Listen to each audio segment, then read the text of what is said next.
예, 오늘은 20장 회계 분석과 유의성 검정에 대해서 얘기할 텐데, 전에 통계학의 응용 얘기할 때 한 신문 기사를 소개하면서 우리나라 부모들은 계부 계모보다 친부 친모가 아이들을 더 때린다, 이런 기사를 소개한 적이 있는데, 그 기사 내용이 상당히 미스리딩하다 이런 얘기를 동시에 했습니다. 근데 그런 비슷한 기사가 지난 주말에 신문을 보니까 하나 더 있어서 소개해 드릴게요. 중앙일보 토요일자 기사인데, 쭉 이제 기사에 인용된 내용이, 통계에 따르면 아동학대 사망사건의 가해자는 친부모, 부등호, 친모, 다음 계모, 다음 계부 순이다. 이제 친부모, 계부모를 통합하면 친부모가 계부모보다 3배나 많다. 우리 다 알고 있었던 얘기죠. 별로 임프레시브하지 않은 통계죠.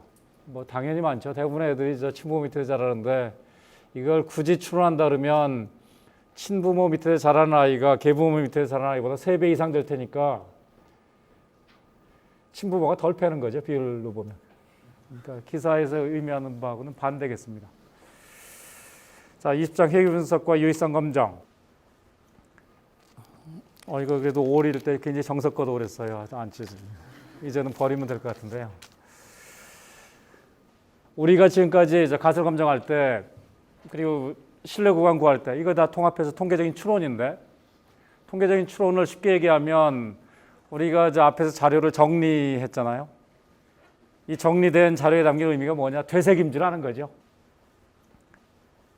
그림으로 정리해보고, 수치로 정리해보고, 변수 하나에 대해서 정리해보고, 또 변수끼리 묶어서도 정리해보고, 스캐터 플로트 그려보고, 그걸 요약하는 직선도 그려보고, 상관계수도 구해보고, 온갖 정리들을 하려고 노력을 했죠.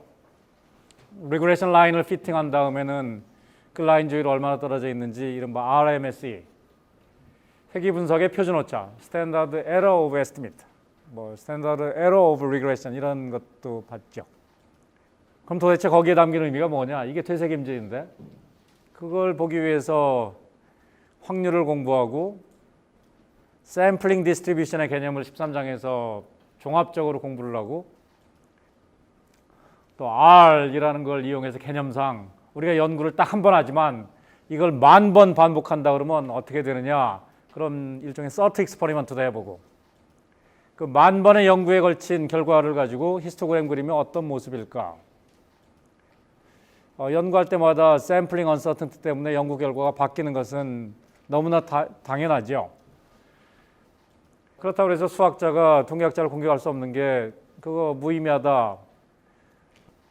그러면 이제 통계학자는 오히려 수학자에 대해서 공격하겠죠. 수학은 토톨로지다, 동어 반복이다, 가정에서 나오는 거니까요. 근데 단지 어떤 식으로 반복되는지 잘 모르니까 계산을 해서 이제 보여주는 거죠. 결국 10,000번을 반복했을 때 10,000개의 값이 다 다를 수도 있죠. 극단적으로. 일부 겹칠 수도 있겠지만 다 다르더라도 우리가 그중에 양극단적인 2.5%를 빼고 중간을 잡으면 연구를 무수히 많이 반복했지만 대체로 이 정도 사이에서 값이 나오는 걸로 봐서, 내가 연구를 한 번 했을 때 이 구간 안에 참값이 있을 것으로 95% 확신한다, 이런 얘기를 하는 거죠. 그것이 바로 confidence level, 신뢰도의 얘기였고, 고생해서 새로운 개념 도입할 거 없이 그 주관적인 확률이라고 생각을 해서, 내가 참값이 이 구간 안에 있을 것으로 95% 확신하기 때문에 그걸 그냥 확률이라고 생각하는 게 프래그마티즘의 관점에서 볼 때 나쁠 게 없다, 이런 얘기도 했습니다. 어떤 사람이 얘기하기를, 그 사람이 주장하는 값이 이 구간 안에 안 들어오면 내가 95% 확신하는데 그 사람 얘기와 모순이 되는 거죠. 그러니까 5% 그 사람 얘기가 맞는데 내가 틀렸다고 하는, 즉 생사람 잡을 가능성은 있지만 그 5% 타입 1 에러의 맥시멈, 또는 유의 수준, significance level, 또는 검정의 크기라고 불렀죠. 그 크기를 5% 정도로 잡은 상태에서는 내가 얻은 자료에 비춰볼 때 그 사람 이게 기각하겠다. 이게 가설 검정이었죠.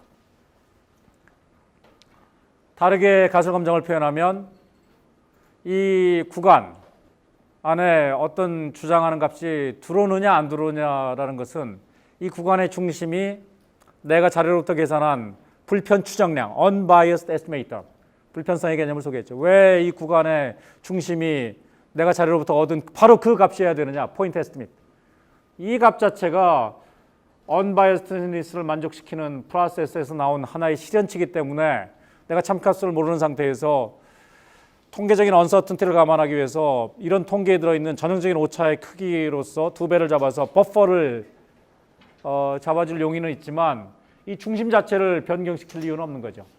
물론 이게 overestimation 됐다 그러면 좀 낮춰서 중심을 잡아줄 거고 underestimation 됐다 그러면 이 값 자체를 좀 올릴 인센티브가 있지만 내가 표본을 대표성 있게 뽑아서 이 estimation 프로세스 자체가 불편성이라고 하는 체계적인 왜곡을 가져다 주지 않는 그런 성격을 가진 방식으로 내가 중심을 계산했기 때문에 중심을 바꿀 이유가 없겠습니다. 그것이 바로 불편성의 실질적인 이유죠.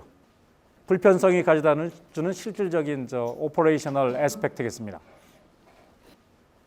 그 중심이 데이터로부터 계산한 값이니까 어떤 추정하는 값이 그 중심으로부터 투 스탠다드 에러 떨어진 구간 안에 들어오느냐 안 들어오느냐라는 것은 중심과 즉 데이터와 이론의 거리가 스탠다드 에러의 2배 안쪽이냐 바깥쪽이냐 같은 얘기죠.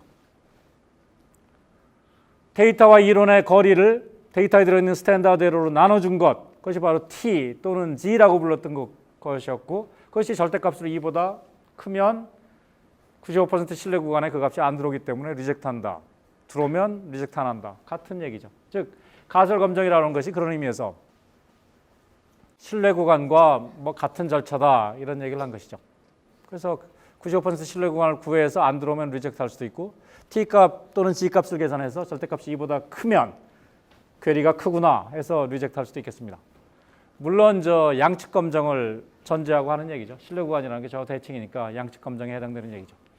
이런 얘기를 굳이 원하면 단측 검정에 대해서도 얘기할 수 있겠죠. 단측 검정의 경우에는 신뢰 구간 자체를 그냥 한쪽으로 몰아서 잡으면 되겠죠. 20장에서의 내용, 우리가 확률을 배우기 이전까지 공부한 것을 다시 리뷰를 해보면 앞부분에서는 변수가 하나가 있었죠. 그래서 그림으로 정리하고 시계열 그림으로 정리하고 스테멘 리프 플러스로도 정리하고 히스토그램으로도 정리하고 수치로 중심도 받고 표준 편차도 받고 했죠. 그러다가 이제 옛날 80년대 유행했던 노래 난 참 바보처럼 살았군요. 그 노래가 갑자기 문득 떠오르면서 변수 하나만 가지고 세상을 바라보는 게 참 어린애 같다 이런 생각이 드는 거죠. 그래서 이제는 변수와 변수 간의 관계 이게 더 중요하다. 사람과 사람 간의 관계가 중요한 것처럼 변수와 변수 사이도 관계가 중요하다. 통화량이 늘면 인플레이션율이 어떻게 될지 이 관계가 궁금하다. 광고비 지출이 늘면 매출이 늘지 이 관계가 중요하다. 특정 유명 배우가 나오면 영화 관람객 수가 증가하는지 그 관계가 중요하다. 즉 변수와 변수 간의 관계를 보기 시작한 것이죠. 제일 간단한 게 두 변수니까 두 변수부터 보기 시작했죠. 그래서 5장에서 X축에 하나의 변수를 표현하고 Y축에 또 다른 변수를 표현해서 X가 변화함에 따라서 Y가 어떻게 변화하는지 아니면 적어도 둘의 관계가 어떤지 보기 위해서 데이터마다 XY 페어 정보를 얻은 것이죠. 한 명의 자료가 한 점이 되겠습니다. 한 점에는 X 정보와 Y 정보가 있으니까 데이터 페어라는 게 하나의 점이죠. 100명을 조사했다. 100개의 점을 우리는 보고 있는 것이죠. 100개의 점이 다 제각각 있겠죠. 그럼 100개의 점들이 대략적인 추세를 봤을 때 타원형 모양으로 되어 있느냐? 그럼 타원형의 방향이 하늘을 향해서 쏘는 그런 형태로 되어 있느냐? 양의 상관계수. 아니면 땅으로 그냥 아메리칸 풋볼, 미식 축구를 보면 이 쿼터백이 상대방 수비수가 쌔하러 달려들면 잡힐 것 같으면 그대로 잡히면 볼을 뺏기니까 그냥 땅으로다가 집어 던지잖아요. 포기하고. 그래서 그런 형태냐, 네거티브 코릴레이션이냐, 아니면 자기 편 와이드 리시버한테 패스해주기 위해서 하늘을 향해서 던지는 그런 형태냐, 파지티브 코릴레이션, 네거티브 코릴레이션 이런 것들도 공부를 했죠. 물론 하나의 직선에 가까운 방식으로 데이터가 모여 있으면 상관관계가 강하겠습니다. 퍼져 있으면 약하죠. 플러스의 방향, 마이너스의 방향, 강약 그런 관계가 그런 정보가 다 상관계수에 들어가 있기 때문에 우리는 상관계수는 두 변수 사이에 존재하는 선형관계, 리니어 릴레이션십만 잴 수 있죠. 선형관계의 방향과 위냐 아래냐, 강도를 측정할 수 있다 이런 얘기를 했고 그 값이 마이너스 1과 플러스 1 사이에 바운드 된다 이런 얘기를 했죠. 그리고 이제는 두 변수 사이의 관계로 미뤄볼 때 두 변수 간의 관계가 직선에 의해서 잘 묘사되는 것 같다라고 보이면 직선을 그려본 것이죠. Method of Least Squares, 최소 자승법이라는 걸 통해서 직선을 그렸는데 우리가 시연도 했었죠. 어떤 고마우신 분이 프로그램을 인터넷에 무료로 올려놓으셔서 그분 도움으로다 우리가 직관적으로다가 리스트 스퀘어스가 뭔지 볼 수도 있었습니다. 즉 공간상에 점들이 떠 있을 때 직선을 그리면 직선으로부터의 수직거리가 디파인 되는 거죠. 이 수직거리를 제곱하면 정사각형 면적이 나오는 거죠. 그럼 점마다 정사각형이 하나씩 생기는데 이런 정사각형들을 다 합쳐서 면적을 최소화하는 그 직선을 우리가 찾았죠. 그게 최소자승법이었고 그것을 수학적으로 풀다 보니까 아니면 살을 대고 정말 능력이 있어서 정확하게 직사각형의 면적이 최소가 돼서 그려서 절편과 기울기를 계산해 봤더니 기울기라는 게 다름 아닌 저 5장에서 배운 상관계수더라. 단위는 조절할 필요가 있다. 상관계수는 단위가 없는 양이고 y를 x에 회귀분석했을 때 x의 기울기 계수는 x 단위를 곱해서 y 단위를 되돌려 줘야 되니까 즉 리그레션 펑션에서 뭐가 들어가면 뭐가 나오는데 x가 들어가고 y가 나오니까 x 단위가 들어가면 y 단위가 나와야 되겠죠. x 단위를 y 단위로 바꿔주는 역할을 하려면 그 자체의 단위는 뭐 간단히 풀어보면 되잖아요. y 단위 나누기 x 단위여야 되겠죠. 그러니까 y 단위를 갖는 y의 표준편차, x 단위를 갖는 x의 표준편차로 조절해 준 것과 사실상 같더라. 사실은 뭐 단위를 갖는 게 표준편차만 그 단위를 갖겠어요? 그 단위를 공유하는 게 굉장히 많겠죠. 평균도 있고 뭐 다른 것도 굉장히 많은데 수학적으로 계산해 보니까 공교롭게 표준편차의 비율로 곱해주면 되더라 이런 거였죠. 그게 첫 번째 기울기를 알아내는 방법이었고 두 번째로 기울기가 결정되고 나서 이게 보다 많은 점들에 보다 가까이 가도록 즉 각각의 점들이 이루는 사각형, 정사각형의 면적의 합이 최소화가 되도록 라인을 그리다 보면 이 라인이 어디를 통과해야 되느냐? 직관적으로 중심을 통과해야 될 것 같지 않아요? 중심보다 위에서 지나면 기울기를 가지면서 아래쪽 사각형들이 점들에 해당하는 사각형들이 지나치게 커지고 중심보다 더 밑으로 가면 그 위쪽에 있는 점들에 해당하는 정사각형들이 지나치게 커질 테니까 그걸 결국 밸런스를 맞추려고 그러면 평균점을 지나는 직선이 되어야 될 것이다. 그래서 기울기와 한 점을 알았으니까 직선의 식을 알 수 있게 되고 그걸 풀어서 절편값을 알 수 있게 된 것이죠. 그러니까 우리는 이른바 단순 회귀 분석, 즉 설명 변수가 하나인 그래서 두 변수 간의 관계를 보는 이런 분석에서는 그 직선을 구하는 방식도 알게 됐습니다. 우리는 늘상 했던 게 중심을 알았으면 그 다음에는 중심으로부터 얼마나 떨어져 있느냐 너무나 자연스러운 얘기죠. 얼마 정도를 기대하느냐 그 다음에 알고 싶은 건 거기서부터 얼마나 벗어나겠느냐. 이 리그레션 펑션이라는 게 각각의 x값에 해당하는 y값의 중심들을 이은 선이라고 볼 수 있었던 것이죠. 그러니까 3장에서는 중심이 하나의 포인트였는데 그것은 데이터 자체가 1차원의 y축에 1차원에 둥둥 떠다녔기 때문에 그 중심은 그보다 차원이 하나 낮은 0차원 포인트였던 것이죠. 근데 우리가 더 이상 어린이같이 살지 않기로 하고 시야를 확장해서 변수와 변수 간의 관계를 보는 2차원의 세계로 넘어왔을 때 그때는 자료가 2차원 상에 퍼져 있는 스캐터 플롯 상의 점들이기 때문에 이것을 요약하는 것은 차원이 하나 낮은 1차원 직선인 것이죠. 이 1차원 자체가 2차원의 요약이겠습니다. 이것이 일종의 대표값이죠. 그렇지만 대표값이 이제는 하나의 포인트가 아니라 하나의 펑션이죠. 그래서 리그레션 펑션, 리니어 리그레션 펑션에 대해서 우리가 공부를 했고 도출하는 방법을 배운 것이죠. 그러면 X가 통화 증가율이고 Y가 인플레이션율일 때 그럼 한국은행이 통화 증가율을 20%로 설정을 하면 내년도에 반드시 인플레이션율이 그 리그레션 펑션상의 Y 값으로 실현되느냐? 천만의 말씀이죠. 여전히 소비 심리, 유가, 환율 등등에 따라서 추가적인 언서턴티가 있기 때문에 여전히 불확실성이 남아 있겠습니다. 그 불확실성의 전형적인 크기, 그것이 바로 루트 민 스퀘어 에러였죠. 점에서부터 직선까지의 거리, 그게 바로 에러들이고 에러들의 대표적인 크기를 재기 위해서 에러에 대해서 RMS 오퍼레이션을 적용한 것이죠. 단 M이라고 하는 오퍼레이션을 적용할 때 자유도 그런 것이 갑자기 생각이 나서 샘플 사이즈로 나눈 것이 아니라 샘플 사이즈 마이너스 2로 나눈 것이죠. 마이너스 2, 왜 마이너스 2냐? 그에 대해서는 직관적인 이유를 여러 차례 설명을 했었죠. 그래서 우리는 자료가 두 개인 경우에도 리그레션 라인을 구할 수가 있었고 우리가 수식으로 설명하지는 않았지만 시야를 더욱 확장해서 설명 변수가 두 개가 있다. 즉 사람들의 임금을 설명하는데 학력도 중요한 것 같고 경력도 중요한 것 같다. 그러면 종속 변수는 시간당 임금 Y, 설명 변수가 두 개가 있는데 그중에 하나는 학력, 연수로 측정한 학력, 또 하나는 연수로 측정한 경력. 그러면 이제 개개인에 대해서 자료를 모으면 자료 자체가 하나의 트리플이 되겠습니다. 세 개의 순서상으로 이루어져 있겠죠. 학력이 얼마냐, 경력이 얼마냐, 시간당 임금이 얼마냐. 그래서 학력 축, 경력 축, 세로, 높이, 시간당 임금 축으로 이루어진 3차원 공간에 한 사람의 데이터를 표현하면 3차원 공간에 떠 있는 하나의 점이죠.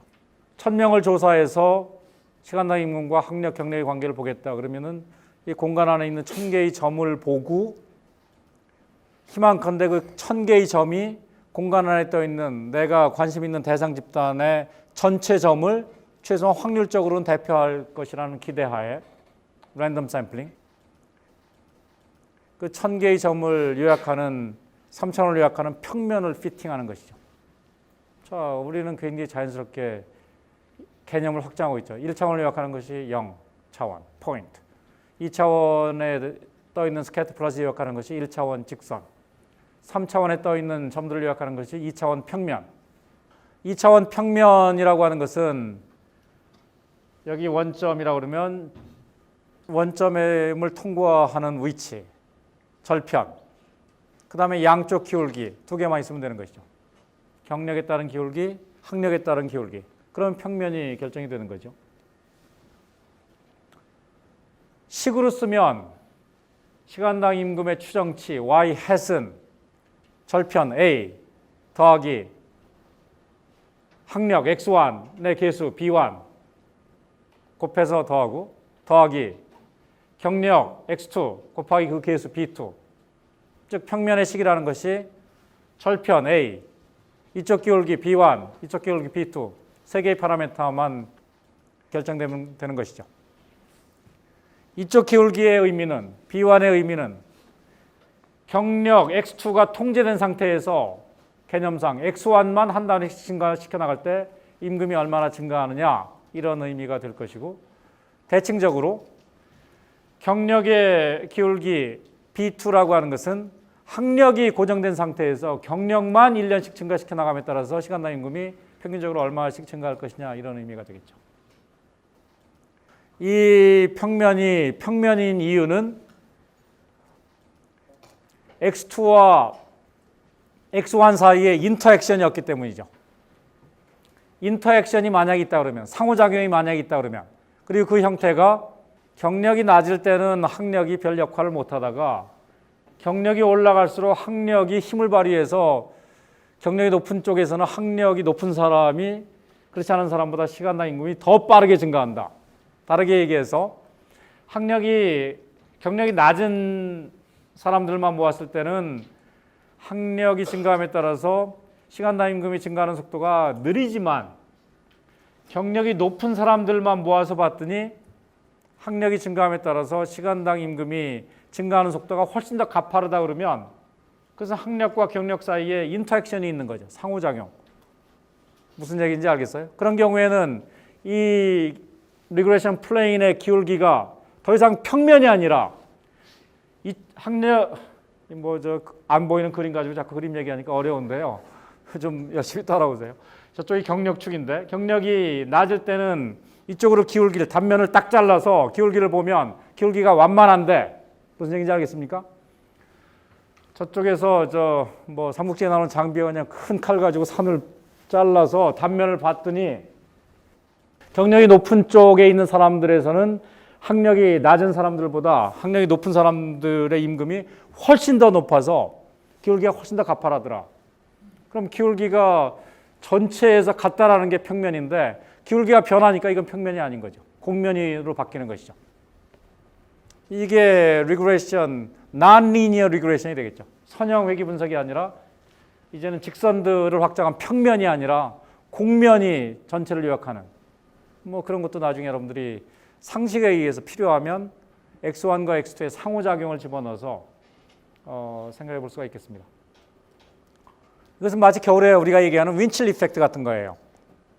겨울에 온도가 추워지면 사람이 춥게 느끼잖아요. 습도가 올라가면 또 춥게 느끼잖아요.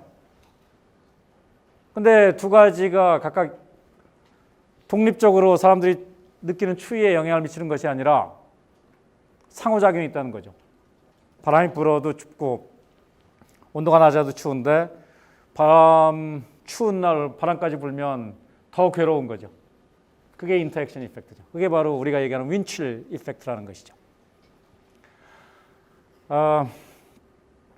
이런 얘기들은 여러분들이 자꾸 통계학에서 배운 내용을 현실에 적용할 때 어떤 효과들이 있을까? X1 효과, X2 효과를 각각 따로따로 하나씩만 집어넣으면 충분한가? 아니면 상호작용까지 집어넣는 게 좀 더 의미가 있는가? 잘 모르겠으면 한번 넣어보고 그 결과가 좀 더 설득력이 있는지 본다거나 모형과 모형을 비교한다거나 이런 것들은 여러분들이 이제 앞으로 할 일인 것이죠. 다시 이제 20장으로 돌아와서 우리는 아무튼 단순 회귀 분석이 됐든 중회귀 분석이 됐든 각각의 x가 y에 미치는 효과들을 추정한 거죠. 기울기. 그리고 절편도 추정을 했죠. 그 다음에는 그 추정했다라는 게 일종의 요약이란 말이에요. 절편과 기울기를 구했다. 선을 하나 그려봤다 이런 얘기죠. 스캐터 플롯을 요약하기 위해서 선을 한번 그려봤다. 그 자체는 descriptive statistics죠. 굳이 얘기하면 현실을 묘사하는 거죠. x와 y의 관계를 봤더니 이런 직선에 의해서 묘사되더라 이런 얘기죠. 그리고 그 직선은 이런 절편과 기울기를 갖는다. 즉 절편과 기울기를 구했다는 것 자체는 아직 추론이 아니죠. 디스크립션이죠. 현실에 대한 묘사겠습니다. 이제 우리는 20장에서 색임질을 하고 싶은 것이죠. y를 x의 회귀 분석했더니 x의 계수가 얼마로 수치로 나왔는데 과연 여기에 담긴 의미는 얼마냐. 늘상 하던 것처럼 95% 신뢰 구간 구해보면 되겠죠. 이거 95% 신뢰 구간을 구했는데 이 구간 안에 0이 포함되지 않는다. 예를 들어서 0은 이것의 하함보다도 더 작은 값이다. 그러면 x가 증가할 때 y가 평균적으로 영향을 받지 않는다고 하는 귀무가설을 기각하겠다 이렇게 되는 거죠. 0이 여기 안 들어와 있으니까. 유의 수준 5%에서 귀무가설을 기각한다. 옛날 서울대 상과대학에서 유행했던 노래 중에 하나가 이런 거였다고 그러는데요. 노나 공부하나 마찬가지다. 그러니까 옵티멀 스트래티지는 노는 거다. 놀아라, 놀아라, 놀아라. 이게 하나의 귀무가설이죠. 귀무가설, 즉 뭔가의 퍼포먼스 메저 Y를 노느냐 공부하느냐에 따라 달리 결정되는 공부 시간 X에 대해서 회귀 분석했을 때 X의 계수가 0이다라는 귀무가설이죠. 굉장히 구체적인 스테이트먼트니까 귀무가설입니다. 하나의 가설이고 이것은 테스터블한 거죠. 그래서 상대생들 자료를 모아서 학교 다닐 때 공부 열심히 했느냐 안 했느냐 그냥 더미 베리어블로 둘로만 취급하고 나중에 한 20년 뒤에 레이브 마켓 퍼포먼스 메저를 Y로 해서 Y를 상수항과 X에 대해서 회귀 분석해서 X의 계수가 정말 0인지 가설 검증하면 되겠습니다. 리그레션 하면 X의 계수가 얻어지겠죠. 그 개수의 표준 오차만 우리가 알 수 있다 그러면 그 추정된 개수 플러스 마이너스 표준 오차의 2배, 바로 그 개수 추정치의 표준 오차의 2배. 그래서 이 구간 안에 0이 들어왔는지 안 들어왔는지 보면 되겠습니다. 0이 들어오면 5% 정도 검정 크기 하에서는 함부로 기각 못하는 거고요. 0이 구간의 하한보다도 더 아래쪽에 있으면 공부하는 게 그래도 좀 나은 것 같다. 공부하는 게 좀 효과가 있는 것은 내 95% 확신한다. 이렇게 돼서 그런 규모가수를 기각하게 되겠습니다. 결국 우리가 개별 개수에 대해서 표준 오차를 어떻게 계산하는지만 알 수 있다라 그러면 그것을 이용해서 신뢰 구간도 구하고 가설 검정도 하고 다 그럴 수 있겠어요. 또 한 가지는 회귀 분석을 종종 우리는 예측에도 사용할 수가 있겠습니다. 예측. 내년도 정부가 통화 증가율을 20%로 설정하면 내년도에 소비자 물가 상승률이 몇 퍼센트 정도나 될지 예측하고 싶다. 예측의 문제죠. 예측이라는 게 어렵죠. 사람들이 이게 쉬운 줄 알고 막 함부로 예측했다 틀리죠. 굉장히 용감하게 2020년, 2030년, 40년에 한국 경제가 어떤 모습일지도 예측을 하죠. KDI 보고서 뭐 등등 해서 굉장히 용감한 예측들을 내놓고 그게 굉장히 위험한 일인데 사실 당사자는 위험을 별로 안 지죠. 왜 그러냐면 그때까지 올라오려면 시간이 한참 많이 남았으니까 자기가 틀렸는지 안 틀렸는지 검증이 잘 안 될 거 아니에요. 그리고 한 몇십 년 지나고 나면 아무도 관심이 없기 때문에 몇십 년 전에 쓴 보고서에 대해서 굉장히 위험한 일임에도 불구하고 당사자는 리스크를 전혀 안 지고 예측할 수 있는 게 그런 20, 30년 뒤에 대한 아주 용감한 예측들이죠. 1973년에 1차 오일 쇼크가 있었고 1979년에 2차 오일 파동이 있었죠. 전 세계 경기가 아주 요동을 쳤는데 그러다 보니까 이제 80년대 들어서 전 세계 주요 경제 기관에서 90년대 유가가 어떻게 될 것이냐 예측을 앞다투어 내놓았죠. 90년대가 됐을 때 실제 유가가 실현이 됐을 때 재미있었던 것 중에 하나는 메이저 경제 연구소들에서 내놓은 예측 구간들을 다 포개서 그것들의 하한을 봤는데 실제 90년대 실현된 유가는 그 하한보다도 더 밑돌았죠. 그러니까 예측 하나가 틀린 게 아니라 예측치가 다 모조리 틀렸다 이런 얘기인데 주요 예측이. 그것은 예측 당시에 예측하지 못했던 북해산 유전 발견 뭐 이런 것들이 예측이 안 됐기 때문에 80년대 정보를 가지고 했던 90년대 예측이 다 틀렸던 것이죠. 그만큼 예측이 어렵죠. 불행히도 우리는 교과서에서 일정한 가정하에 예측을 하죠. 과거 우리가 회귀직선을 구할 때 적용됐던 X와 Y의 확률적인 관계가 예측 대상인 미래에도 그대로 유지될 것이라는 가정.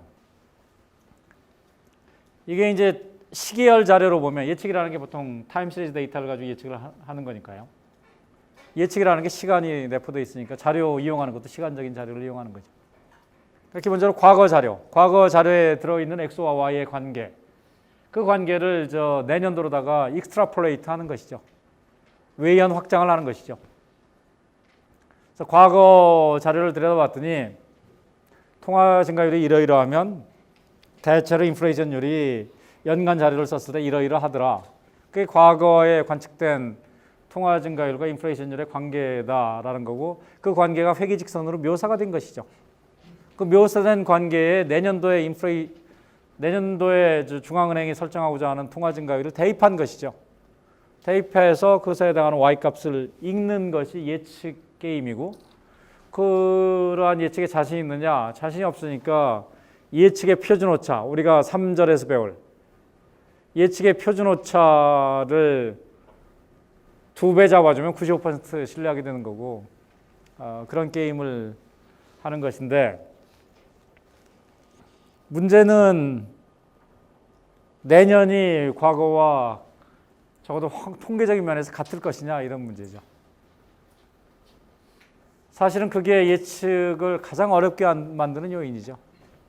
대부분의 예측을 할 때는 그러한 불확실성은 고려를 안 하죠. 단지 그냥 샘플링 언서튼티만 고려를 하죠.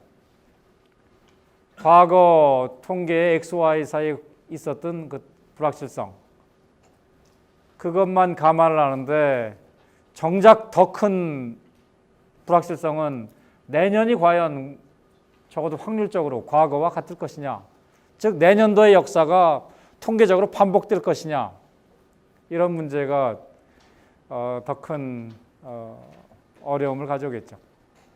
그러니까 예측에 있어서 불확실성은 내 통계학 책 포함해서 여기에 있는 불확실성이 다가 아니겠습니다. 통계학 책에서 우리가 예측을 할 때 생각하는 불확실성은 현실에 존재하는 굉장히 많은 불확실성의 일부겠어요. 그러니까 굉장히 많은 불확실성이 무시되어 있기 때문에 우리가 95% 신뢰 구간이라고 생각하는 예측 구간이라고 생각하는 것이 95% 맞을 가능성이 95%보다 안 되겠습니다. 그런 전제하에서 여러분들이 20장을 보면 좋을 것 같아요. 그러니까 책을 보더라도 굉장히 도그마틱하게 이건 옳다 이렇게 하면 나중에 황당한 일을 겪을 가능성이 굉장히 많은 거죠. 현실의 불확실성은 여기서 토론하는 불확실성보다 훨씬 더 크겠습니다. 여기서의 불확실성은 과거를 지배했던 통계 모형이 미래도 지배한다라는 가정 하에서 20장을 논의하고 있기 때문에 역사가 반복하지 않을 수도 있다. 즉, 이 우리가 사용하는 시계열 자료가 이른바 스테이셔너리티, 안정성을 갖추지 않고 있을 수도 있다. 시계열이 굉장히 불안정해서 과거의 역사가 통계적으로도 반복하지 않을 수 있다. 그러면은 20장에 있는 얘기들은 실제의 불확실성은 상당히 축소한 게 되겠습니다. 이런 개념적인 얘기들이 더 중요하죠. 그럼 현실에서 모형이 바뀐다면 어떻게 할 것이냐? 미래는 어차피 우리가 모르기 때문에 시나리오를 쓸 수밖에 없겠어요. 시나리오를 쓴다. 통계 분석에도 마찬가지죠. 그림을 그려보는 거죠. 내년이 어떨까? 이럴까? 저럴까? 이러면 이럴 것 같고 저러면 저럴 것 같고 그것들을 종합해서 주관적으로 내년도 모습이 어떨지 주관적으로 판단하는 것이죠. 시나리오를 쓰는 게 어떻게 과학이냐? 그걸 과학이라고 부르든 안 부르든 그거 이상 더 할 것도 별로 없는 거죠. 지난주 금요일 날 수험생들 논술 면접이 있었고 나도 오전에 11명, 오후에 11명에서 22명을 면접을 했는데 거기에 이제 금년도 이상하게 통계 해석하는 문제들이 많이 나왔어요. 내가 출제한 건 아닙니다. 그 중에 하나는 실험 상황을 보여주면서 굉장히 간단한 실험이에요.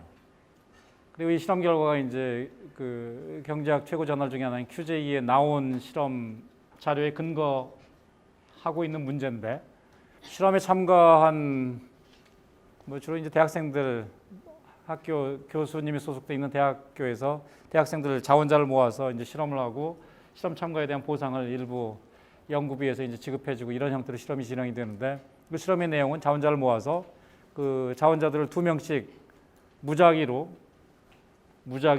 쌍을 지은 다음에 또 그 2명 중에 1명을 무작위로 뽑아서 그 1명한테 10,000원을 주는 거죠. 10,000원을 주고 그 파트너한테 얼굴도 안 본 익명성이 보장된 그러니까 인간적인 관계는 없어요. 그냥 누군가 짝이 있다라는 것만 알지 그 짝이 누군지는 몰라요. 본 적도 없고 그 짝한테 얼마를 주겠느냐 이런 실험이에요. 한 푼도 안 줄 수도 있고 1,000원을 줄 수도 있고 1,500원 줄 수도 있고 5,000원 줄 수도 있고 6,000원 줄 수도 있고 7,000원 줄 수도 있고 10,000원 중에 얼마 몇 퍼센트를 주겠느냐.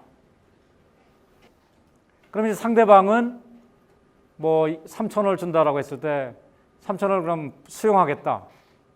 Take it or leave it offer예요. 수용하겠다 그러면 그래서 게임 끝. 그래서 3,000원, 7,000원 나눠갖고 게임 끝. 3,000원을 받은 사람이 10,000원 상대방한테 줬다라는 사실을 알아요. 야, 저는 10,000원 받아놓고 나한테 3,000원밖에 안 줘? 에이, 기분 나쁘다 해서 그냥 같이 죽자. 그러면 이제 둘 다 거부하면 둘 다 한 푼도 못 받아요. 이런 게임입니다. 굉장히 단순한 게임이죠. 이런 게임을 한 8, 900명의 학생을 대상으로 했더니 어떤 식으로 결과가 나왔냐면 우선 오퍼하는 비율을 봤더니 30%에서 40% 또는 40%에서 50%, 즉 30%대, 즉 3,000원 근처, 3,000 얼마, 4,000원 근처, 4,000 얼마 이걸 오퍼하는 비율이 가장 높더라 이런 거였고 5,000원 이상 오퍼하는 사람은 800여 명 가운데 단 3명밖에 없더라 이런 거였고 또 오퍼하는 게 1,000원대, 2,000원대, 뭐 100원대 이쪽으로 가면 받은 사람이 안 받고 치우자 서로 그냥 없던 걸로 하자 이런 결과가 많더라 이런 자료를 이제 보여주면서 이제 질문들이 사람들이 굉장히 자기 이익만 극대화하는 방식으로 행동한다 그러면 실험 결과가 어떻게 나왔을 것으로 예측하느냐 우리의 실험 결과는 그런 예측과 부합하느냐 또 어떤 문제가 있겠느냐 내가 이제 추가로 질문한 건 이런 데이터를 주면서 10,000원을 상대방한테 얼마를 오퍼할지 결정하라고 그랬을 때 본인이 굉장히 이기적인 사람이라 그러면 얼마를 오퍼하는 게 좋겠느냐 등등 이런 질문을 하고 또 시간이 좀 남은 경우에는 이 게임은 제로섬 게임이냐 이런 것도 물어봤어요. 이 제로섬 게임이라고 답하는 학생들이 의외로 많아요. 제로섬 게임이 아니죠. 제로섬 게임은 합의 일정해야 되는데 이건 합의 일정하지 않잖아요. 합의 10,000원이거나 0이 될 수도 있으니까 어떻게 제로섬 게임이에요. 제로섬 게임이면 코디네이션이 필요 없죠. 근데 이것은 코디네이션 해야 전체적으로 썸이 올라가고 둘 다 서로 그냥 너 죽고 나 죽자 그러면 같이 0이 되는데 제로섬 게임이 아니죠. 그리고 어떤 학생은 팔레터 이피션트 하기 때문에 그래서 팔레터 이피션시가 뭔지 한번 설명해 봐라 그러면은 용어들은 아는데 개념들을 정확하게 알고 있는 경우는 또 드물고 그래요. 그러니까 얼핏 들으면 굉장히 컬러풀한데 그 컬러풀한 컬러 하나하나 들여다보고 이게 무슨 색인지 설명해 봐라 그러면 이제 이상한 대답들이 나오기도 하고 그래서 하여튼 오전에 11명, 오후에 11명, 22명을 보면서 이 경제학과 수시 1차 합격한 학생들이 대화하는 것을 좀 느낄 수는 있었어요. 다시 20장으로 돌아와서 슬라이드를 보면서 조금씩 설명을 할게요. 기본적으로 계산을 어떻게 하느냐? 이것은 나중에 여러분들이 행렬을 배우거나 그러면 이런 계산들을 굉장히 간단하게 할 수 있어요. 행렬 배우기 지금 전 단계에서도 여러분들이 이 수식 하나만 활용하면 이런 계산들을 할 수 있어요. 그냥 참고. 어떤 수식이냐?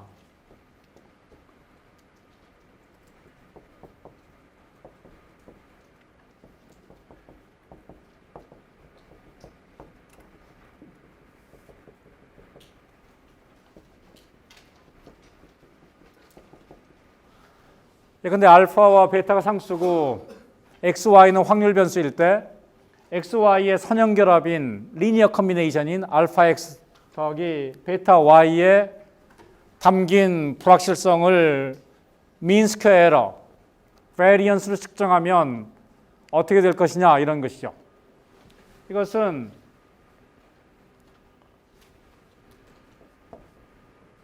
x에 담긴 불확실성의 그 계수를 제곱한 것만큼 곱해주고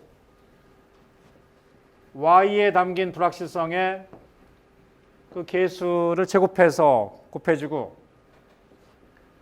x와 y에 담긴 코베리언스의 계수의 2배를 곱해주고 이렇게 해서 얻어낼 수가 있겠습니다. 이 수식 하나만 알고 있으면 그리고 이 수식이야 민스퀘어러 그냥 민스퀘어러 하면 완전 제곱 형태로 될 테니까 a제곱 b제곱 더하기 2ab 거기로부터 유도되는 공식이죠. 어렵지 않은 공식인데 이 공식 하나만 알고 있으면 여러분들이 20장에 나오는 표준 오차를 계산하는 것들을 다 유도해낼 수 있겠어요. 그리고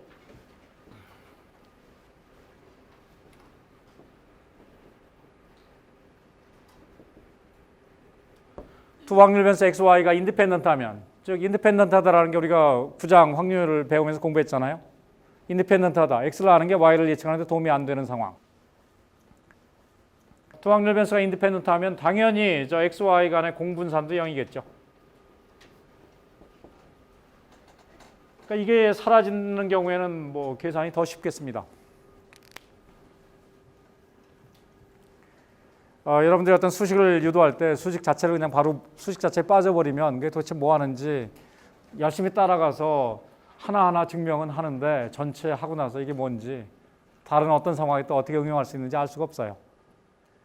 근데 이 수식을 먼저 써준 이유는 우리가 회기직선을 구했을 때 절편과 기울기라는 게 기본적으로 스캐터 플러스상에 있는 n개의 데이터들을 뭔가 선형결합해서 얻어낸 요약치란 말이에요. 그러니까 선형결합에 담긴 불확실성을 이런 방식으로 계산한 줄을 알고 있으면 그것을 일반화해서 그러한 통계량에 담긴 불확실성을 퀀티파이 할 수가 있겠습니다. 이것만 알면 다 할 수 있는 거예요. 그래서 자, 개별계수 추정량의 표준오차. 우선 개념부터 이해하기 위해서 보면 왼쪽 오른쪽 스캐터 플롯의 점들이 바뀌죠. 점들이 바뀐다는 게 샘플링 언서튼티죠. 내가 1000명을 뽑아서 XY 관계를 연구하겠다. 내가 뽑은 1000명, 또 다른 사람이 뽑은 1000명, R번째 연구자가 뽑은 1000명 다 달라지니까 그 스캐터 플롯상의 점들을 요약하는 직선도 달라지겠죠.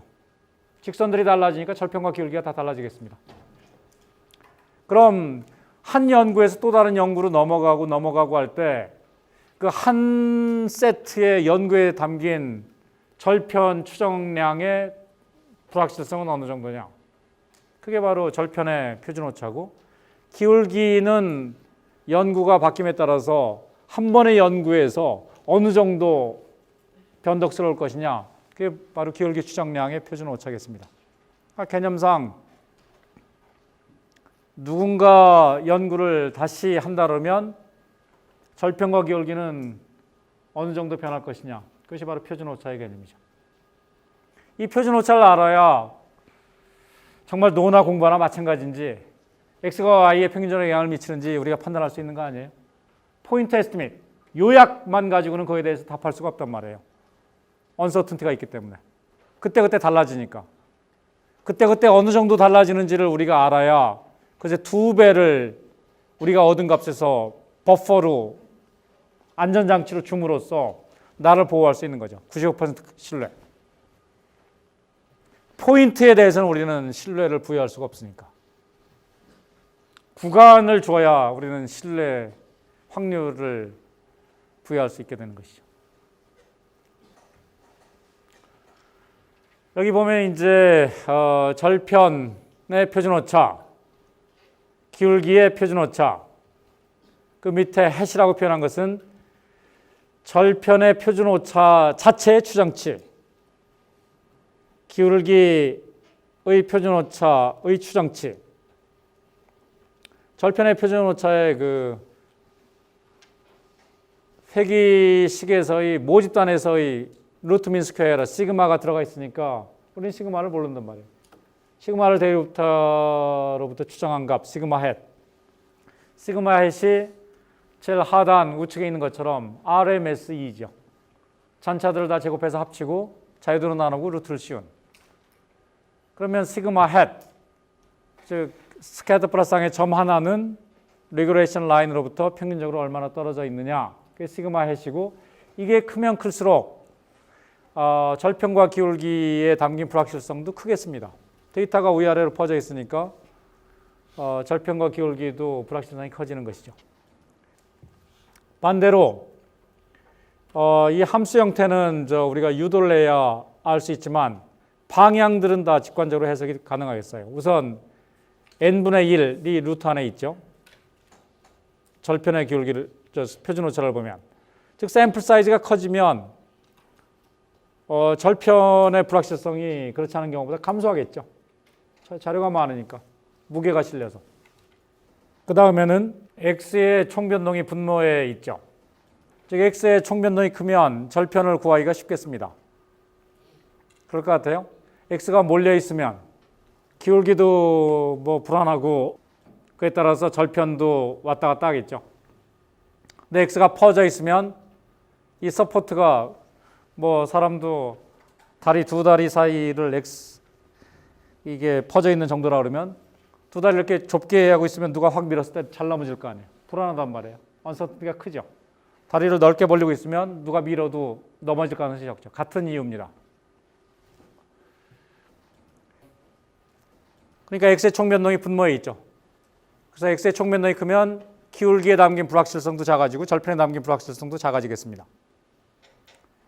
그다음에 절편에는 x바, x의 평균적인 위치가 들어가 있는데 x의 평균 근처에 자료가 많겠죠. 아무래도 x가 큰 값이나 작은 값보다.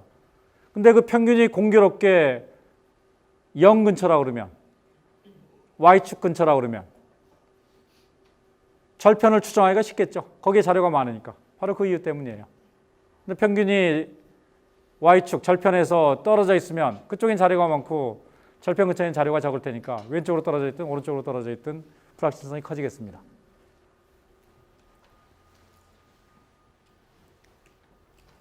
기울기 추정치에 담긴 불확실성. 시그마라고 하는 것은 데이터 하나하나에 들어있는 불확실성이죠. 리그레션 라인에서 관측치 하나하나가 얼마나 떨어져 있느냐. 즉 시그마가 클수록 연구가 반복될 때마다 데이터가 위아래로 그냥 동해번쩍 서해번쩍 할 가능성이 커지는 거죠. 그러면 절편 구하기도 어렵고 기울기 구하기도 어려우니까 그 절편 추정치와 기울기 추정치에 담긴 표준 오차가 커지는 것이죠. 그게 바로 시그마가 분자에 등장하는 이유고, 분모에서 기울기를 추정할 때 x의 서포트가 넓으면 기울기를 추정하기가 쉬운 거죠. x의 서포트가 좁으면 기울기가 데이터가 바뀜에 따라서 x가 클 때 y가 큰 값이 하나 나오면 기울기가 확 커졌다가, 반대로 x가 작을 때 y가 큰 값이 나오면 기울기가 확 줄었다가 기울기가 동해번쩍 서해번쩍 할 수가 있겠습니다. 그렇지만 x 값이 널리 퍼져 있으면 한두 개 데이터가 바뀐다고 해서 기울기가 크게 변하지 않겠죠. 이 식의 유도는 바로 이 간단한 원리를 이용해서 여러분들이 유도할 수가 있고, 관측치를 독립적으로다가 100명을 모았다.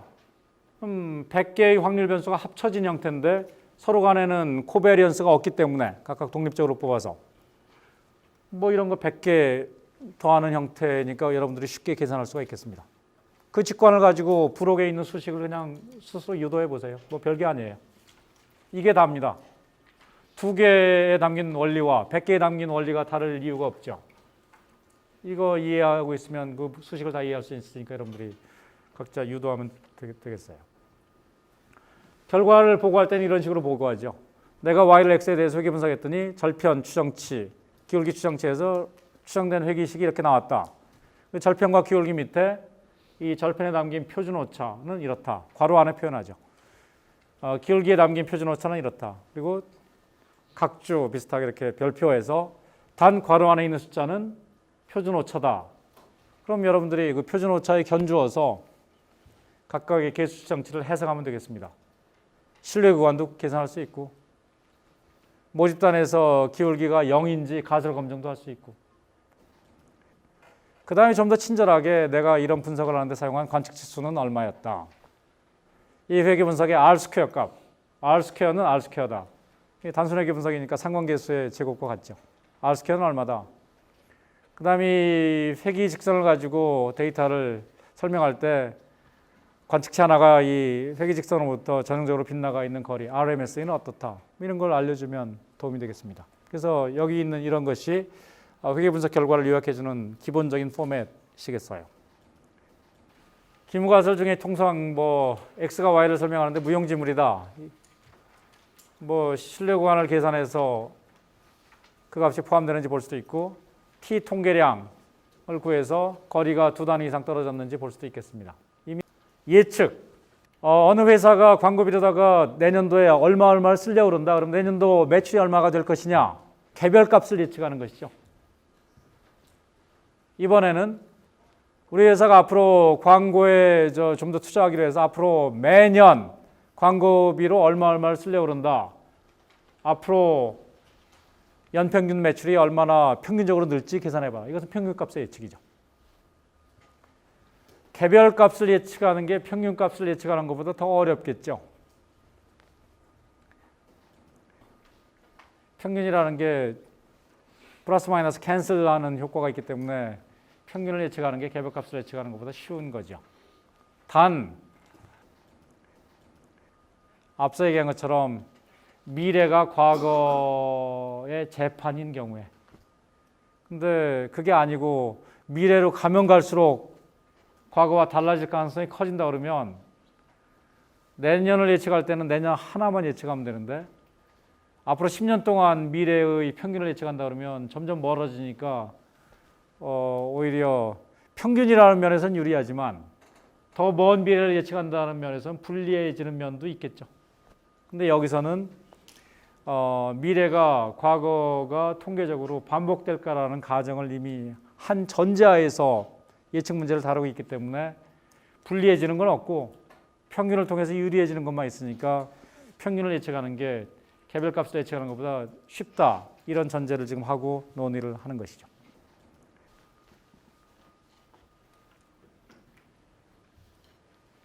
자, 여기 보면 개별값을 예측할 때의 표준 오차는 1, 루트 안에 1이라는 게 더 들어가 있어요. 1. 오른쪽에는 1이라는 게 없죠.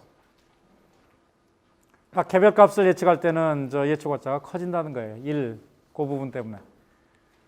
왜 그런지 수식으로 좀 써보면 이게 과거 데이터고 이것을 이용해서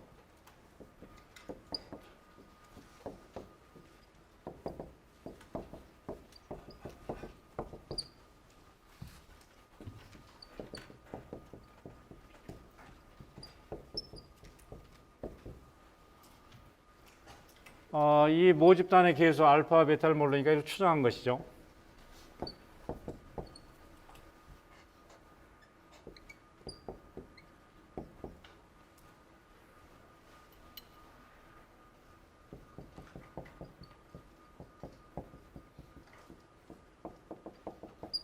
그래서 과거에 x 값과 y 값의 관계를 이용해서 추정했던 이런 식이 나오고, 이 식을 이용해서 미래의 x를 x0라는 값으로 설정했을 때 y가 어느 정도 될지 예측하고 싶은 것이죠. 그럼 예측치는 당연히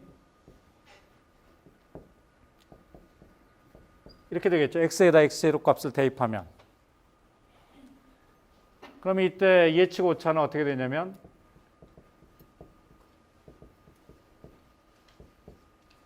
둘로 나누겠습니다. 예측 오차는 개별값을 예측하는 경우에는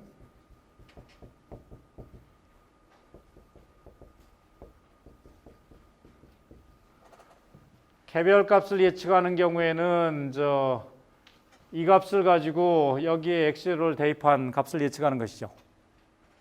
그래서 실제 마이너스 예측치. 그러니까 이때는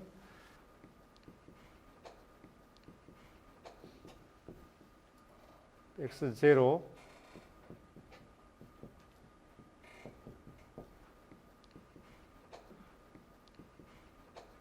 평균값을 예측할 때는 평균에 의해서 이게 사라지겠죠. 이것의 기대값이 0, 평균은 플러스 마이너스 위아래일 수 있으니까. 따라서 이때는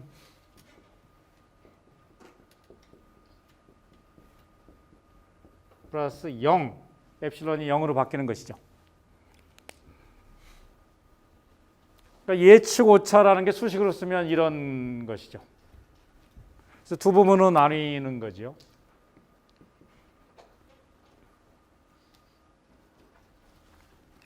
개별값을 예측할 때는 예측 오차가 어디서 오느냐? x0, 미래가 과거의 재판이라고 그러면 통계적인 의미에서 과거의 관계식에 미래값을 대입하면 되는 거죠. 그러니까 미래 예측치는 알파 플러스 베타 x0 플러스 엡실론, 미래에 해당하는 x 이외의 효과, 이렇게 될 텐데 그것을 둘로 쪼개보면 이 부분과 이 부분으로 나뉜다 이런 얘기죠. 예측 오차가. 이 부분은 내가 이 진정한 식을 모르기 때문에 그걸 자료를 가지고 추정했기 때문에 추정해서 오는 오차죠. 샘플링 에러. 그게 바로 이 부분입니다. 내가 알파 값을 알았으면 이 에러가 없을 거고 내가 베타 값을 알았으면 이 차이에서 오는 오차가 없겠죠. 근데 참값의 알파 베타를 모르기 때문에 오는 오차. 진정한 리그레션 라인을 모르기 때문에 그걸 추정하는 과정에서 오는 샘플링 에러. 그것이 바로 이 부분이고, 두 번째 부분은 내가 참값을 알고 있다 할지라도, 즉 진정한 의미의 리그레션 라인을 알고 있다 할지라도 X 이외의 다른 요인에 대해서는 모르기 때문에 여기서 오는 오차 부분이 있겠습니다. 개별값을 예측할 때는 오차가 둘로 분해가 되겠어요. 평균값을 예측할 때는 이 부분이 사라지겠죠. 플러스 마이너스 캔슬 아웃 되니까. 그래서 오차가 이 부분만 남는 것이죠. 만약에 예측 오차를 제곱했을 때 대략 어느 정도 크기가 될 것인가, 민 스퀘어 에러를 계산한다 그러면 이 합의 분산이니까 이것의 분산 더하기 이것의 분산 더하기 둘 사이의 공분산 이렇게 되겠습니다. 근데 이 리그레션 라인은 과거의 자료를 가지고 계산하는 값이죠. 근데 새로운 에라는 미래의 에라죠. 그러니까 데이터가 인디펜던트하다 그러면 과거의 자료를 이용해서 계산한 그런 기울기, 절편에 담긴 불확실성과 미래의 오차에 담긴 불확실성은 상관관계가 없겠죠. 과거에 어떻게 됐든지 미래는 새로운 미래니까. 그렇다 그러면 공분산은 0이 될 거기 때문에 예측 오차의 분산은 이것의 분산 더하기 이것의 분산. 이것의 분산을 우리가 시그마 제곱이라고 표현했던 것이죠.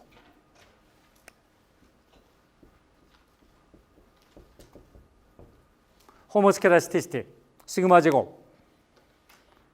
따라서 두 분산의 차이를 계산하면 이 부분은 공통인데 시그마 제곱이 있느냐 없느냐만 차이가 나는 것이죠. 루트를 씌우면 괄호 안에 1이 있느냐 없느냐만 차이가 나는 것이죠. 이를 제외한 나머지 부분이 바로 이것에 해당하는 분산이다. 이것은 책의 부록에 나와 있고 여러분들이 아까 기본 원리만 이용해서 노력해서 계산할 수가 있겠습니다. 그것은 뭐 각자 관심 있으면 해보고 하기 싫으면 안 하면 되고 이런 문제를 뭐 유도하라 이런 것은 시험에 낼 수도 없고 그러니까 시험이 목적이라고 하면 안 해도 되고 뭐 궁금해서 한번 그냥은 못 넘어가는 성미다 그러면 한번 해보고 계산해보고 그러면 되는 거죠. 그래서 결과적으로 바로 이런 이유 때문에 개별값을 예측하는 것이 평균값을 예측하는 것보다 어렵겠습니다. 이 부분에 추가적인 언서턴티가 있기 때문에.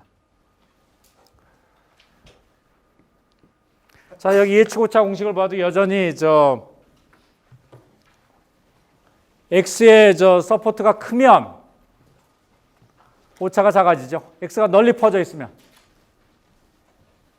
그것은 X가 널리 퍼져 있을수록 A, B의 불확실성이 다 줄어드니까 예측하는데도 예측이 수월한 것이죠. 또 오른쪽의 식을 보면 새로운 값이 과거 자료의 중앙값 X바에서 멀면 멀수록 예측하기가 어렵죠. 즉 과거 자료의 중심이 X바니까 과거 자료 근처에서 예측한다는 건 쉽죠. 근데 그것부터 멀리 떨어져 있는 걸 예측하기는 어렵다 이런 얘기죠. 굉장히 직관적인 수식들이에요. 샘플 사이즈가 크면 예측하기가 쉽다.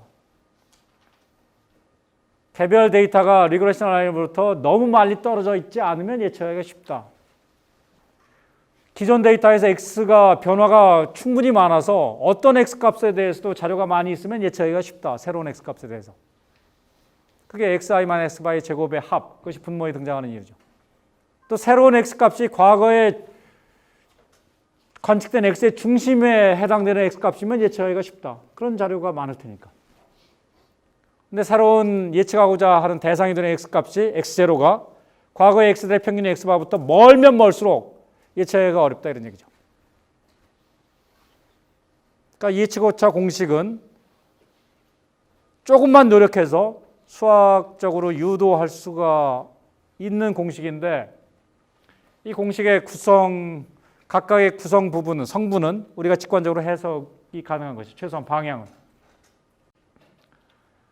오늘 테니스 라켓을 내 차에 있는 걸 들고 왔어야 되는데 이게 테니스 치는데도 그대로 같은 원리가 적용이 돼요. 근데 이걸 가지고 테니스 좀 이상하게 치는 주위 동료들한테 이 공식을 이용해서 테니스의 원리를 설명을 종종 해주고 사람들이 좋아하는데 그게 뭐냐면 오늘 테니스 라켓을 가져왔는데 이게 테니스 라켓이라고 그래요. 테니스 스트로크를 칠 때 어떤 게 좋으냐? 저쪽으로 볼을 친다 그랬을 때 이게 앞발축이고 이렇게 치는 거죠. 이렇게 치는데 오른쪽에 시계가 있으면 스윙을 해서 왼쪽 귀로 시계 소리가 들리면 잘 스윙이 끝난 거예요. 피니시. 요새는 뭐 이제 윈도우 브러쉬 스윙이라고 해서 옆으로 치기도 하는데 하여튼 이 아크가 크면 아크가 큰 데서 원심력에 의해서 힘이 나오고 볼이 좋아지는 게 테니스 스트로크의 기본 원리인데 이 클래스 굉장히 좋지 않아요? 통계학도 배우고 테니스도 배우고 융합. 이제 앞발을 축으로 해서 이게 원점이라고 그러면 저 1상한, 2상한, 3상한, 4상한 나눌 수 있잖아요. 3, 4상한은 내 앞발보다 뒤쪽에서 치는 거고 1, 2상한은 앞에서 치는 거고 그 중에 1, 4상한은 이제 오른쪽에서 치는 거고 이쪽으로 가면 이제 굉장히 옹색하게 치는 거고요. 테니스 스트로크가 뭐냐? 볼을 맞추는 걸 1상에서 맞추라는 거예요. 1상 안에서. 그래서 front and far 앞에서 치고 너무 옹색하게 치지 말고 비교적 거리를 두고 치면 이게 아크가 커지니까 힘이 좋다는 거예요. front and far, 일상 안에서 쳐라. 이제 far는 저 아크를 크게 해서 힘을 실는 거고 왜 앞에서 치라고 그러느냐? 앞에서 치는 것은 여기서부터 라켓 스윙 오면서 이 모멘텀을 쌓는 거예요.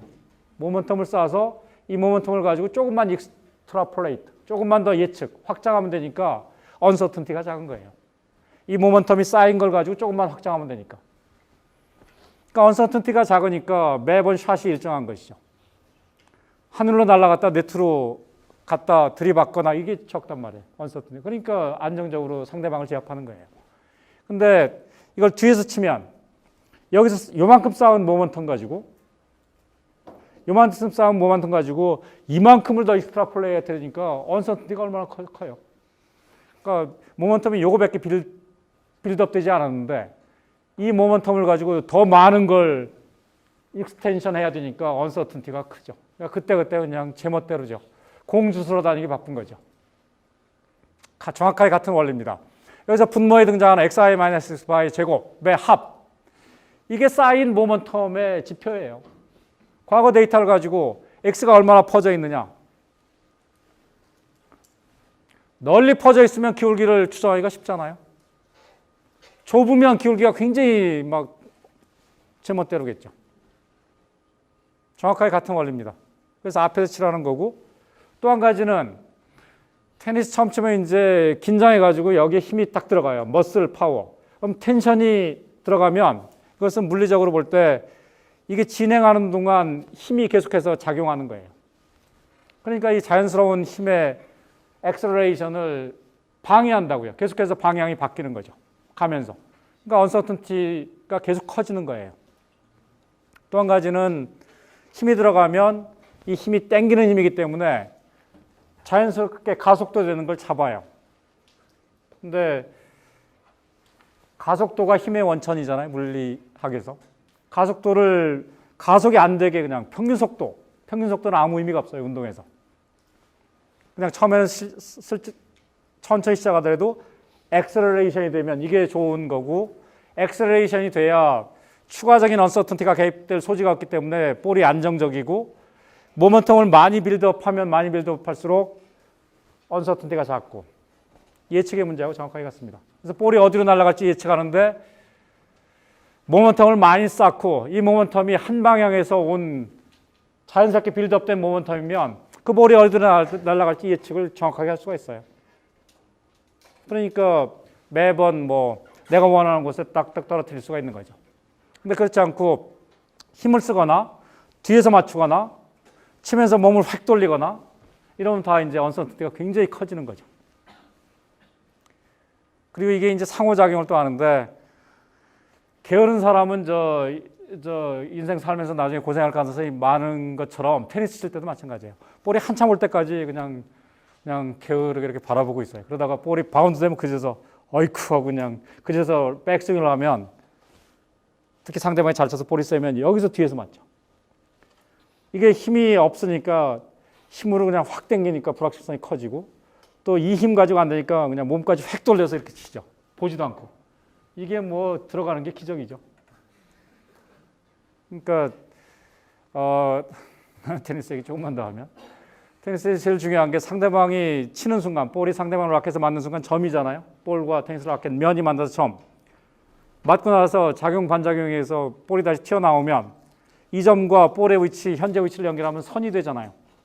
이 선이 내 오른쪽으로 연장되는지 내 백핸드 사이드로 연장되는지 결정이 되자마자 나는 라켓을 잡고 있다가 오른쪽으로 연장되는 것 같다면 이렇게 드랍하면서 사이드 스텝 준비 앞으로 나가면서 치고 그 연장된 선이 백 쪽으로 오는 것이 확정되는 순간 바로 백 사이드로 해서 사이드 스텝 나가면서 힛. 그럼 굉장히 편안하게 칠 수 있고 잘 칠 수 있죠. 불확실하지 않게. 근데 대부분은 그걸 안 하고 볼이 맞고 연장이 가능한 as soon as possible 이게 아니라 as late as possible 이게 넘어와서 네트를 넘어오고 한참 날라서 닿을 때까지 그냥 가만히 허송세월하고 있다. 닿는 순간 갑자기 이렇게 하니까 여기서 맞죠.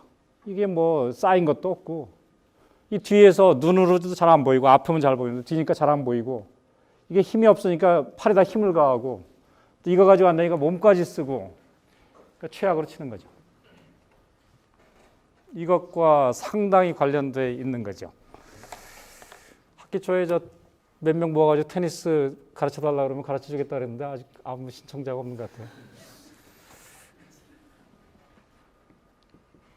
옛날에 내가 테니스 한참 재미있어서 배울 때 나한테 가르쳐준 테니스 선생이 저 굉장히 잘 치는 사람이었어요. 세계 100위 정도 친 사람이니까. 캐나다 국가대표 데이비스컵 대표하고 그래서 내가 잘 친다는 게 아니라 내가 좋은 이 기술을 전수해 줄 수가 있는데 아무도 원치 않는 것 같아요. 이 예측의 문제, 옐로스톤에 얼마나 더 기다려야 되느냐 이 예측의 문제에 대해서는 전에 얘기한 적이 있기 때문에 넘어가고 런 검정은 회귀 분석을 하고 나서 잔차들이 플러스 마이너스가 몰려다니는지 그래서 예측보다 낮을 때는 계속해서 낮다가 올라가면 더 올라가는지 근데 통화 증가를 가지고 인플레이션율을 예측할 때 생각했던 것보다 인플레이션율이 높은 해가 몇 년 지속되다가 또 반대로 예상보다 인플레이션율이 좀 밑도는 해가 또 몰려다니는지 이런 거를 보기 위해서 이른바 런 검정이라는 걸 할 수가 있겠습니다. 이런 시퀀스, 플러스의 시퀀스가 2개, 그 다음에 마이너스가 따라오고 이렇게 됐을 때 전체 플러스의 개수는 11개, 음의 개수는 9개인데 런의 개수는 몇 개냐? 하나의 런이 하나의 시퀀스예요. 그러니까 플러스의 런, 마이너스의 런, 플러스, 마이너스, 플러스. 그래서 런의 개수는 5개죠. 그럼 전체 11개의 플러스와 9개의 마이너스로 이루어진 시퀀스에서 런이 5개 정도 발견되면 양의 계열 상관이 있다고 봐야 되느냐 이런 문제죠. 눈으로 보기에는 마이너스가 계속 마이너스로 이어지고 높을 때는 계속 높은 것으로 이어지니까 positive serial correlation이 있는 것처럼 보이는데 도대체 몇 개가 통계적으로 의미 있는 개수냐? 여기 뭐 남이 계산해서 이렇게 됩니다. 9개, 11개일 때는 5% 유의 수준에서 여기 6개가 그 어떤 스레스홀드예요. 그래서 6개 또는 그 이하기 때문에 양의 계열 상관이 존재한다라고 판단하는데 이런 수표는 누군가 만든 거죠. 이런 수표가 없다 그러면 여러분들이 만들 수 있어야죠. 어떻게 하느냐? 10,000명이 합심해서 만들면 되죠. Number of replication. 이런 것들이 샘플링 디스트리뷰션이란 말이에요. 11개의 플러스와 9개의 마이너스 20장 카드에다가 11개, 9개 만족해서 써서 상자에다 잘 섞어 넣어요. 그 다음에 샘플링 without replacement. 그럼 20개를 차곡차곡 다 뽑아요. 그럼 이런 시퀀스가 나오겠죠. 그 다음에 런의 개수를 세요. 그럼 by construction 11개 플러스 9개 마이너스인데 나는 무작위로 뽑았잖아요.